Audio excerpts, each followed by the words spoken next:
Do y'all know the fucked up cycle I am caught in with my fiancé?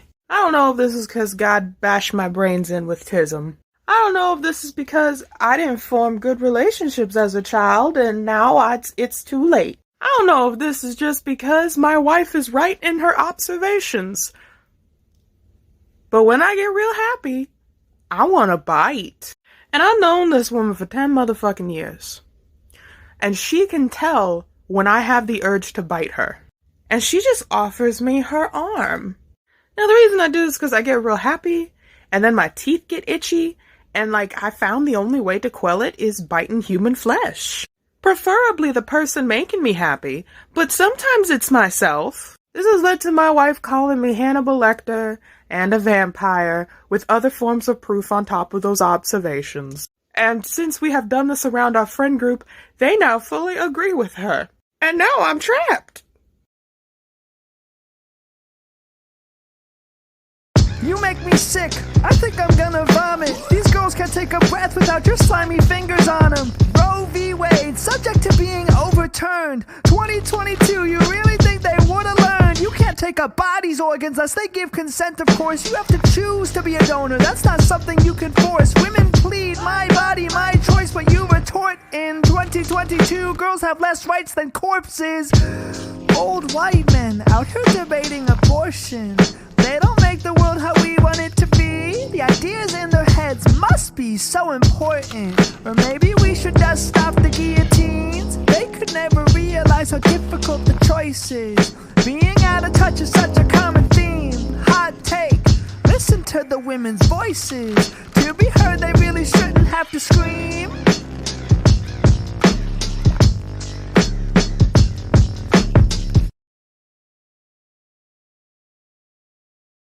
I have a question, especially for employers. Why isn't people with glasses, needing glasses, low visibility, seen as a disability? Little bit of context, a few years ago, I was working at a coffee shop, and right before my shift started, I accidentally broke my glasses right down the middle.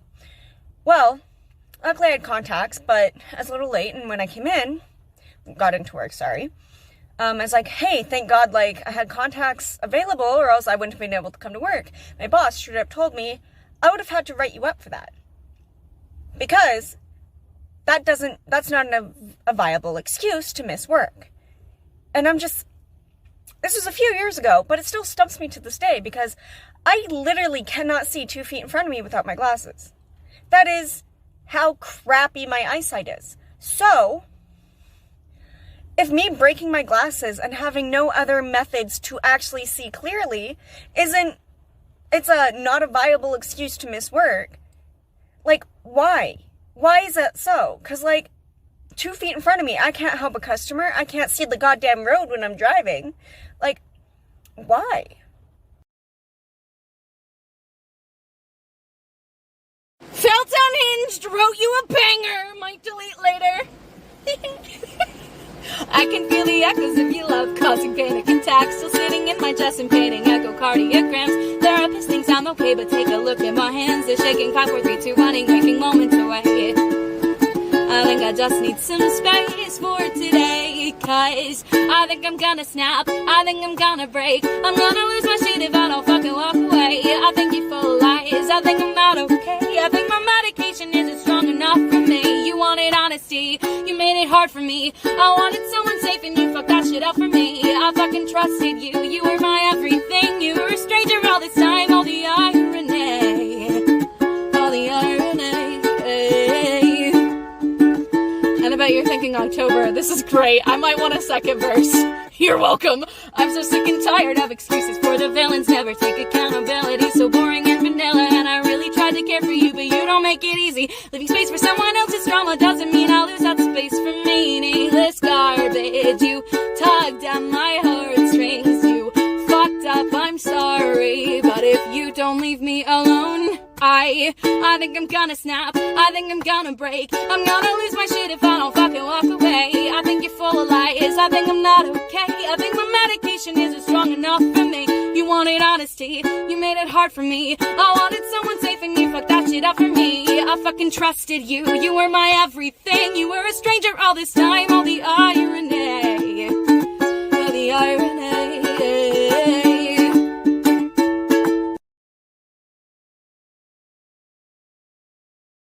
The R slur is not for autistic people to reclaim, especially autistics without intellectual disability.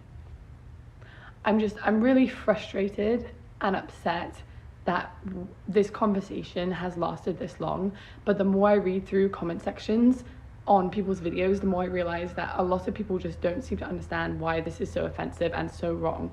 The R slur refers to intellectually disabled people. So unless you have an intellectual disability, it is not yours to reclaim. And no, being called the R slur in school does not count.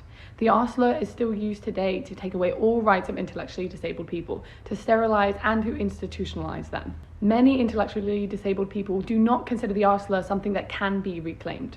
And it's frankly upsetting and disappointing to see the ableism within the autistic community right now. The R slur is not ours to reclaim. We need to do better. Starbucks corporate offices, 800-782-7282. Starbucks Coffee Company. We are here to help. Press 2. Yeah, hey Abby, my name is Jessica. I'm calling from Los Angeles. Hey, I just wanted to call because I was reading this morning about the fact that Starbucks just fired 7 employees who were involved in trying to form a union in the Memphis stores. And, you know, I've been reading about the other stuff, the forcing employees to attend captive audience meetings and maybe giving them COVID. And I just, in general, it's left such a bad taste in my mouth. I don't think that I'm going to be able to shop with Starbucks anymore until they stop union busting. If you could just pass that along. Cool. Okay, well, I understand. Well, thank you very much for providing us with your comments. So this will be sent to the proper management team, okay? Great. Thank you so much, Abby. Have a good day. All right. Hey guys, let's go get my coffee with me. We're going to Starbucks. Psych, we're going to Dunkin' Donuts. We don't support companies that give money to murderers.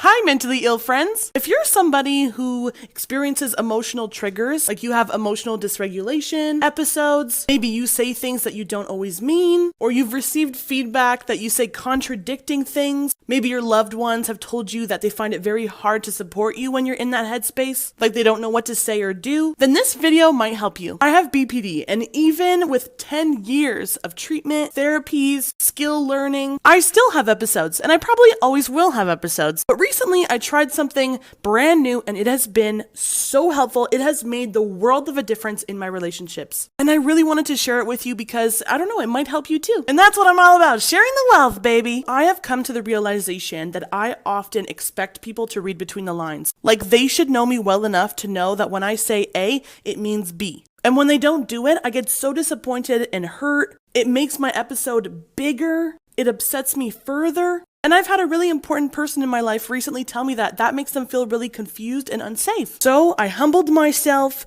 and I decided to chat with my bestie. We were brainstorming things that I could try, things that I could do. And they said, hey, what if you wrote out like a document, like a how to support Jenna in an episode document? Now, at first I thought, oh my gosh, am I really that hard to talk to? Do I really need to make a document? What the fuck? But you know what? I thought, fuck it. Let's try. What do I have to lose? So I investigated. I went through my text messages and what I found was pretty concerning. I went through all of my text messages and I wrote down some trends. Things that I sometimes say that tend to confuse people. Things that I'm like, how come you don't know that what I mean is actually this? Those kind of things. I wrote them all down and I started dissecting everything. So here's what I did. I wrote the statement that I say, what that actually means, like what it translates to, where that comes from. That could maybe be more personal if you don't want to share that. Then I wrote out the ideal response, like literally a script. Some of them have different options too, or actions that I think would really help me in those moments. I gave this document, this master document, to a loved one, and they said that they felt relief. They were so happy to have this dictionary of information. And we both felt so loved. This happened over a month ago. And let me tell you, it has completely changed my relationships. The cool thing is that it's not only helping other people know what to say to me, it's helping me notice when I say things that are unclear and switch them with what I really mean. Let me know if you want to see some examples. Bye. Here are some reasons on why you shouldn't adopt. You shouldn't adopt if you don't believe that adoption is trauma. You should not adopt if you are using adoption as a family planning tool. Adoption is for children that need families in permanency, not for families that need children. Parenting is a privilege, not a right. You should not adopt if you think that you are saving a child and giving them a better life. You should not adopt because God told you to do so. You should not adopt if you believe adoption is a solution for abortion or an alternative. And you should not adopt if you are unable and unwilling to have the access and means for therapy. If you are unable and unwilling to be actively anti-racist. If you are unable and unwilling to support the LGBTQ community. And if you are unable and unwilling to go to the lengths that it takes to support an adoptee.